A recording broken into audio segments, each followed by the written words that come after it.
สบายดีพี่น้องมาพบอีกกันอีกแล้วเนาะสบายดีตอนเสาร์เด้อวันนี้เนาะตอนเสาร์วันพฤหัสเนาะวันที่2เดือนตุลาเดือนที่10ปี2025เนาะ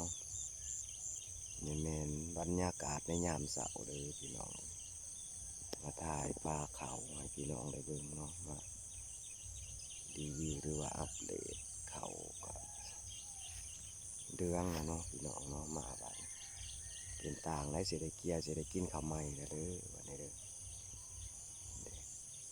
เดืองเต็มทงเลยเนาะพี่น้องแล้วก็คลิปนี้ก็สิเอาซ้ำนี่ก่อนเนาะให้พี่น้องเขาได้เห็นเนาะเขาว่ามันกำลังสุกเดืองหลังจากพ้นเสาแล้วเนาะเขาก็เดืองขึ้นสิได้เกี่ยวเลยดีเอาซ้ำนี่ก่อนเนาะเพิ่น